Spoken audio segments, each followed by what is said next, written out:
Hey folks, welcome to another episode of Tennis Talks. Today we are joined by Gráinne O'Neill, who recently started an exciting new job in Tennis Ireland. Hey Gráinne.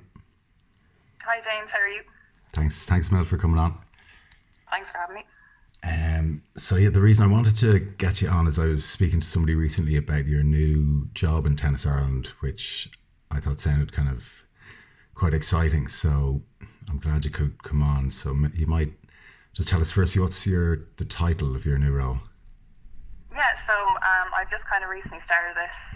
So I got the job in February, so started mid-February. But my title is National Coordinator for the Women in Tennis programme. So the opportunity kind of came about through Sport Ireland and then the ITF as well. So kind of it would have been back in 2018, Sport Ireland would have done a lot of research and kind of came up with a women in sport policy. So they kind of offered out to local sports partnerships and national governing bodies potential funding if they wanted it to kind of focus on, they identified 4 different areas basically. And the 4 different areas are, number 1 was active participation, so getting more girls involved in participating and playing sports, coaching and officiating. The 3rd one was leadership and governance, and then the 4th one was visibility. So they kind of identified these 4 different areas to kind of improve overall women in sport in Ireland. So that kind of, my position came about through that. And then also, I think it was back in 2018 as well, the ITF released a program called Advantage All. So pretty similar, very similar themes. The mission was just kind of to achieve gender equality in tennis. So my position came about through kind of through those 2 policies. So I kind of just jumped at the opportunity when it was advertised. I'd be an advocate for it if it wasn't my full-time role. Obviously being kind of a player and a coach myself. So I really just jumped on it, and I'm delighted to kind of hit the ground running and be involved and be at the forefront. So. And before you started that, what were you doing? Yeah, so I was actually working in a sports photography firm. So it was called Info Photography. So I was doing the commercial side of that and then the accounts. Yeah. So it was more on the administrative side. Everyone always asked me, did you take any photography? But I didn't actually hold the camera ever once when I was there. I was just on the admin side of it. But it was very exciting. It was kind of interesting to see a different side of sports, because obviously being a player and coaching myself, it was nice to see the other end of it and also get an introduction into kind of other sports in Ireland, because I'd obviously be very knowledgeable with tennis but not so much with other sports. And it sounds like you've taken on a lot. There's a lot of projects within the overall project. Yeah, absolutely. Look, it's just brilliant. It's brilliant there's kind of a focus on it now, because I think maybe in years past they wouldn't have had the resources in Tennis Ireland. So it's great that, we got the funding. There's someone full-time position, fully focused on it. I think that's really important. But obviously it's, I'm just excited to be involved and be a part of it. But yeah, there's a lot of different areas.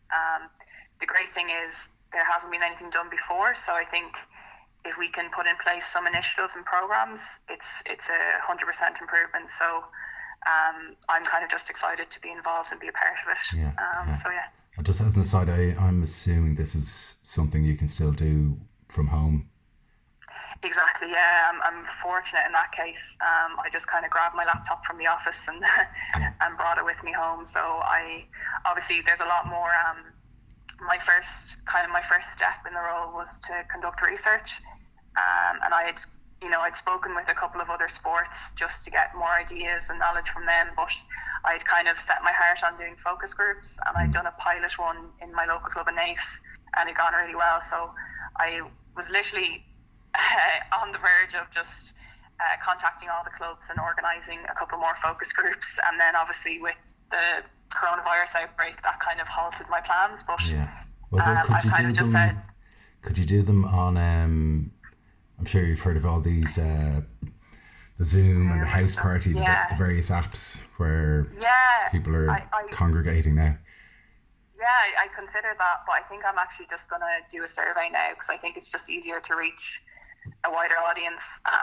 so I've actually I have the survey prepared, and if any female tennis players are listening right now, it'll be kind of implemented this week, and we'll just encourage as many women and girls as can be that they do the survey, and I'll kind of review the responses, because from my end, I obviously have some experience playing and on that side of it, but I want to be I want to make sure that the voice is tennis community as a whole rather than just myself. So well, I'm sure a lot of the clubs and coaches will send out the survey for you to. Exactly. No, it'll be myself at the head, but obviously dealing directly with the clubs to get females involved in doing the survey. Yeah. And I presume I'm right in saying, in general, whether it be membership of clubs or kind of coaches in general, is there what's the word I'm looking for? Is there an imbalance you're hoping to tackle there, or? Yeah, absolutely. Like, I think certainly, I know there's probably a bit of a gender gap between male and female coaches in most clubs. Like, I know even speaking to a couple of clubs, they don't even have a female coach for starters. So I think certainly tackling that, we're hoping to roll out a female only level 1 coaching course. So that way we can kind of just target females and get them involved in coaching, because I think they're just great role models for young girls getting involved, and then obviously to keep them playing throughout their teenage years and into their 20s and beyond, because I think a lot of tennis players, a lot of girl tennis players kind of play and then they might drop off once they reach leaving cert, so it's kind of finding out ways we can keep them involved throughout their leaving cert and into college and beyond. And even, so that was, sorry to interrupt you, even before leaving cert, there seems to be, I suppose with teenage boys as well, there's seems to be a big drop off in most clubs. Yeah, absolutely. It's just kind of, hopefully the research can help us identify ways we can target specific, maybe implementing a participation program, or maybe putting a focus on non-competitive, tournaments or occasions, because there is a huge amount of pressure, I think, on young girls and boys to, it's more on the performance side rather than the fun and engaging side. So we're just trying to think of different ways. We're also hoping to develop just kind of a nationwide participation program, because I know a lot of clubs have their own kind of structures, but maybe providing the opportunity that there's kind of a rollout of one program for females, so then any club, be a small club or a larger club, can kind of roll that program out in their own local club. Exactly. Yeah. And has this, if there is a lockdown, did you have any events or anything planned, or? Yeah, I know they had a tournament weekend planned for, I think the date has already passed, but obviously there would have been a few tournaments coming up, and I think some coach education workshops and little things like that obviously have to be postponed or kind of rescheduled.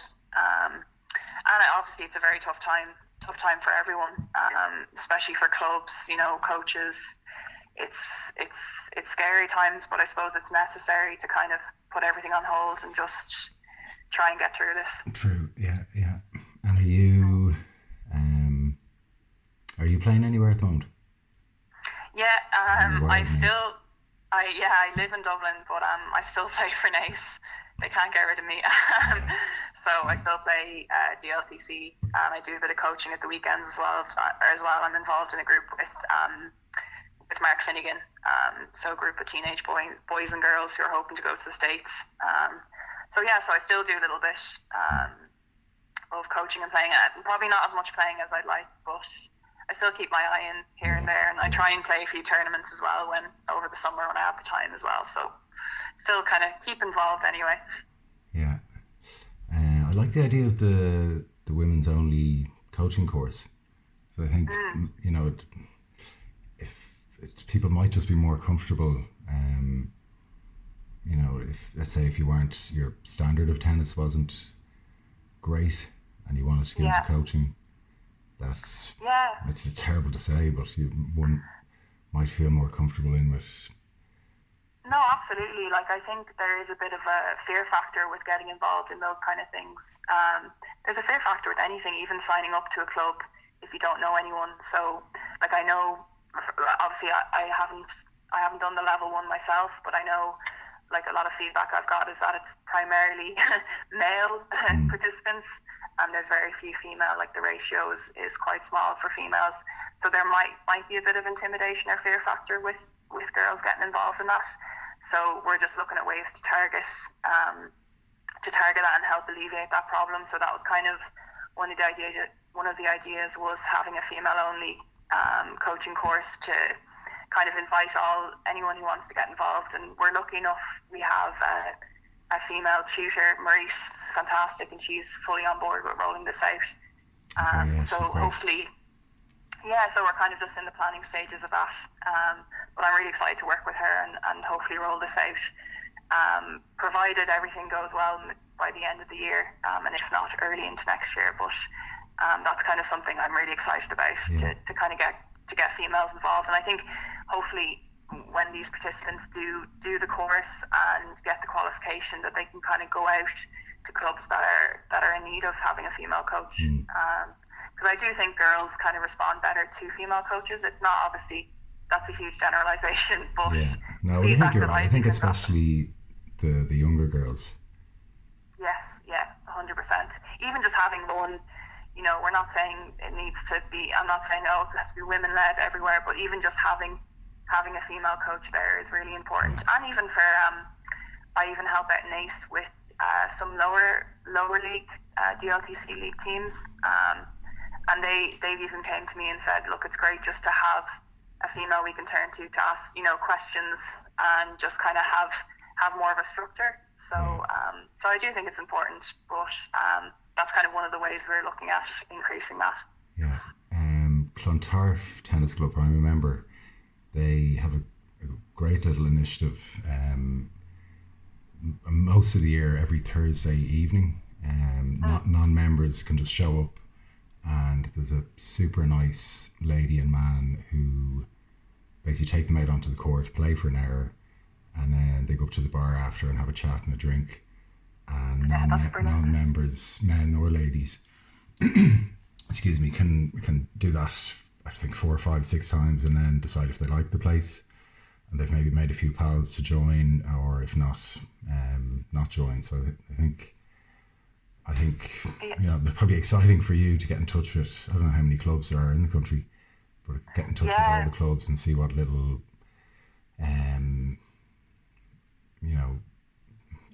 methods they deploy to encourage people to come in. Yeah, absolutely. Like, that's such a fantastic and simple thing to do, because I know a lot of girls and ladies, they'd be nervous about, what do I wear, where do I show up, where's the changing room, do I need a pin to get into these clubs? Like, if they're wondering about what to wear, just send them into my shop, I'll sort them out. Yeah, exactly. But I do think they're like a little initiative like that, even having a female welcoming officer in clubs. So have someone volunteer that if there is a potential new member, that they can show them around. Like you said in Clontarf, like, it's simple things like that, but it makes such a huge difference, to kind of alleviate any worries. And for myself as well, like, I'm excited to kind of reach the likes of Munster clubs, Connacht and Ulster clubs, because I obviously have a lot of dealings with Leinster clubs just through playing tournaments and being involved with playing all against similar people. And the Irish tennis community is so small, but even from starting this role, like, I don't know a lot of the Munster, the Munster clubs or the Connacht and Ulster, so it'll be great to kind of learn from them and meet with as many people as possible, because I think that's a huge thing. You get little ideas from every club, and then you can pass on that knowledge. So I think that's really important. Cool. So anything else you'd like to say about it, or now that you have the floor? The floor is mine. No, I suppose just obviously with the survey coming out, it'd be great to get as many females involved as possible. So just if anyone's listening to this and they know of a girl or a woman who's involved in any in their local club, just to encourage them to do the survey, and then hopefully from the survey we can get the answers about what programs and stuff to target specifically. But yeah, just encourage people to do the survey, and then we're also hoping to develop a charter. So we'll ask clubs to sign and just pick 3 or 4 actions that the club will endeavour to do to help close that gender gap and just create a more inclusive culture. So just obviously survey will be the first protocol, but just to keep an eye out for that charter in the coming few months, and just to have your club involved in participating in that. But that's my only plug there. I'm all done now. The charter sounds good as well, just to give each committee and each club something to remind them of it. Especially, I according to you, this isn't out there yet. There's no charters or initiatives. Obviously, individual clubs might be doing various things on by themselves, but absolutely. Like, look, it's a volunteer effort in every local club. So if you don't have those kind of people on board and pushing these kind of things, it's not going to get done. So I think just the charter is a great way to record and kind of make sure you're keeping on track with what you promised to do. So just obviously just keep an eye out for that in the coming few months. I'm excited about that. Yeah, it is exciting. Yeah. Okay, so are you ready to play the quiz? Oh God, I don't know if I am, but I'm going to say yes anyway. You have no choice. So so it's called Champ Tiebreaker, and I decided today if somebody gets 10 out of 10, which is unlikely, or whoever's in the lead at the end of all this, they get a €100 voucher for JC Tennis. So. Oh wow, the initiative there, motivation. Okay, so question 1. Who was Andre Agassi married to before Steffi Graf? Oh Lord, I read the autobiography. I should know this. Is it? If you read the book, you have to know. I have to know. Is it? Is it Brooke Shields? Yes. Okay. I remember that from the fridge magnet, the picture of Steffi Graf. Yeah, the fridge magnet, the famous story. Yeah. Question 2. Who is the youngest female tennis player in the top 10? Oh, I don't know if Coco is in the top 10. Is it the girl who won? Is the girl who won the Australian? Is it Sophia Kennan? I'm not going to take the girl who won. Is it Kennan? Is it? No. Bianca Andreescu. I should have known that. Remember, she beat Serena in the US Open. Should have known that. Anyway. Now, brace yourself for this one. You're gonna have to close your eyes for this one, and you've 20 seconds to spell Nick Kyrgios backwards. Oh Lord. Okay. Time starts now. Okay. Is it SOI or GYK? KCIN? Don't know if I spelled the Kyrgios right. You got the you threw in a K. You got it wrong, basically. No, dear. I tried it earlier myself, and even though I had it written in front of me, I could barely do it. So. Well, I wrote it out there, but I don't think I wrote it out right. Well, that's the whole point of closing your eyes, so you can't. Oh, sorry. I didn't write it out, sorry. Okay, next question. Name 3 other types of tennis or variations of tennis. Okay. 3 other types. So, paddle tennis. Yep. Wheelchair tennis. Yep. Blind tennis. Yes. I didn't even have those answers written down. I had another 6 here. Okay, so you're on 3. What is the logo of the sports brand Lacoste? Is it crocodile, a green crocodile? Yes. Alligator. There's a bonus point available here for if you know the origin of that logo. God, I have no idea. Is it something to do? It's a French brand. No idea. Okay. I'm not even going to attempt to make an educated guess. Yeah, there was a French tennis player, I think maybe in the 30s, René Lacoste, and his nickname, because he was so tenacious in the way he played, his nickname was the Crocodile, and I think he actually used to pin a little crocodile onto his t-shirt. So there's your little factoid. Okay, learn something new every day. You're doing well. Okay. How many Grand Slams did Anna Kournikova win? Oh, I feel like, is this a trick question? Did she win any? Sorry, again, I'm asking you a question.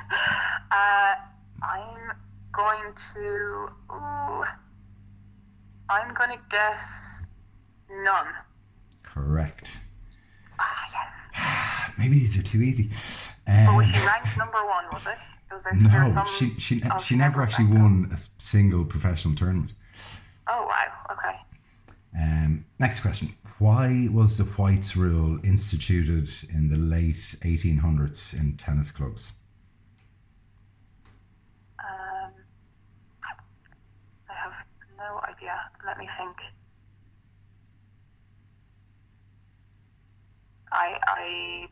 I'm trying to think of even a guess here. Is there any hints going or anything now? No. No. Okay. You're doing too well for hints. Sorry. Let me think. Whites only. Is it something just to do with differentiating them from anyone else in the club, that if they wore white, they were playing tennis? No. Reasonable guess. Okay. It was believed that white clothing revealed the least amount of sweat or perspiration.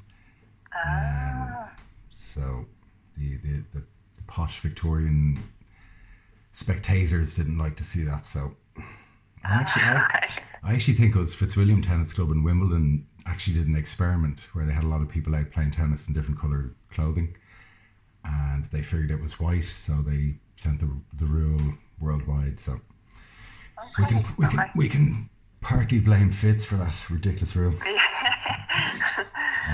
That's interesting. Okay. No, I didn't know that. Next question, and I want a quick answer. Okay. Give me another name for a between the legs tennis shot. A tweener. Yeah. Next question. That I certainly cannot do, and I've attempted many times before. Which is the longer distance, between the service line and the net, or the baseline and the service line? Oh, I didn't even know there was a difference. I would say probably, I'm going to give just a complete guess and say it's longer between the service line and baseline. No. I think it's 21 feet from the service line to the net and 18 from the baseline to the service line. Okay. Okay. Who was the youngest man ever to win Wimbledon? The youngest man ever to win Wimbledon? Is it... Oh, God, I have no idea. Was it Boris Becker? Yes. Oh, okay. You're doing well. Let me top these up. I'm like, yeah. I feel like 1, 2, 3, 4, 5, 6, 7. Okay, so you're in joint first place with John McGatton and Catherine Leonard. Brilliant. Whew. Okay. Happy days. Yeah. I'll take that. Thanks, Mil, for coming on, Gráinne. And do you want me to put any kind of link in below the video to your... We can chat about it after. If there's any relevant links, I'll pop something in. Yeah, yeah, perfect. No, thanks so much for having me, James. It was great. Yeah, super, thanks. Delighted I'm enjoying these now. Yeah. I'm not competitive at all. Okay, folks, thanks for tuning in, and we will talk tomorrow. Take care.